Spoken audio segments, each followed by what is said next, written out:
Boa, Anselmo, eu tenho uma pergunta aí para o doutor Ezequiel, que é o seguinte. A gente percebe que o Supremo Tribunal Federal, até se comparado com outras instâncias da justiça, é uma casa mais política. Isso não seria uma novidade desse período da história, né? No regime militar também o Supremo se resumiu a uma casa política até para que não fosse fechado.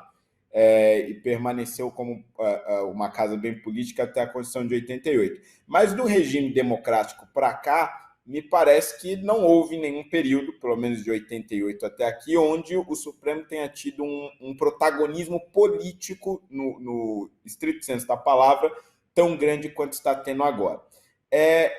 Com a sua experiência na área criminal, e acredito que deve ter trabalhado bastante também, evidentemente, com os seus clientes na primeira instância, na justiça comum, você acredita que se essas pessoas tivessem os seus processos designados para a primeira instância e o processo estivesse correndo normalmente, como deveria ser, como era previsto pela Constituição, pelo Código Penal, você acredita que a política ainda assim seria um fator de peso nessas avaliações, nesses julgamentos, ou seriam julgamentos mais técnicos do que o que eles estão tendo agora no Supremo Tribunal Federal?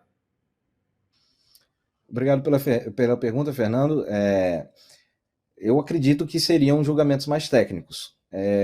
Esses processos não deveriam estar sendo julgados no Supremo Tribunal Federal.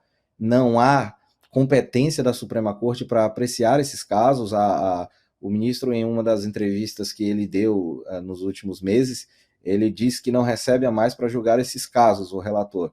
Mas o que nós temos visto é que ele forçou uma competência para julgar esses casos que não existe. Não existe, essas pessoas não têm foro por prerrogativa de função, tampouco há a existência de conexão, né, porque não existe conexão entre inquéritos, também não existe conexão em razão da pessoa, porque se existem autoridades públicas sendo julgadas, investigadas no inquérito 4879, que foi utilizado como base para a atração da competência desses processos para a Suprema Corte, a regra no STF sempre foi a do desmembramento.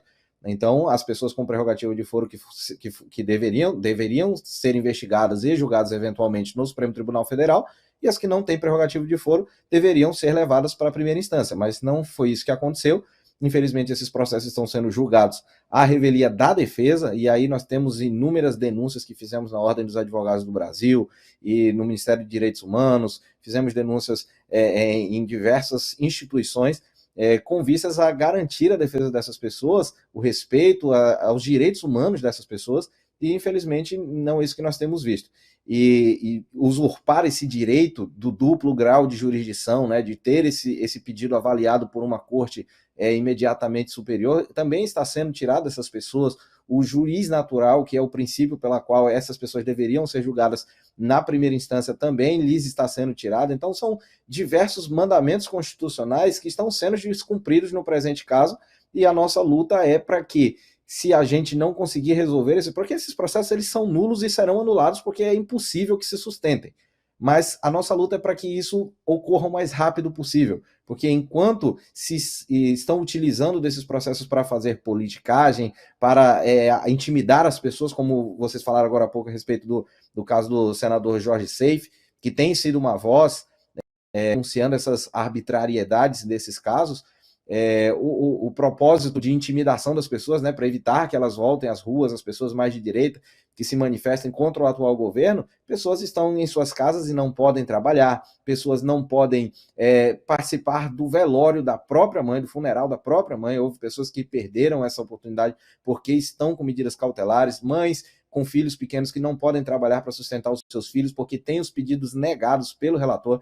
Então, enquanto a gente vive nesse estado de coisas inconstitucional, as pessoas estão sofrendo. Então a nossa luta hoje é para denunciar, para que, se juridicamente os pedidos que nós fazemos e não são apreciados não têm efetividade, mas que haja uma pressão política, que nós não gostaríamos de chegar nisso, né? Gostaríamos sempre que a técnica se sobressaísse nessas questões jurídicas, mas já que isso não está sendo possível, nós estamos tentando exercer pressão política para que a situação dessas pessoas se resolva o quanto antes.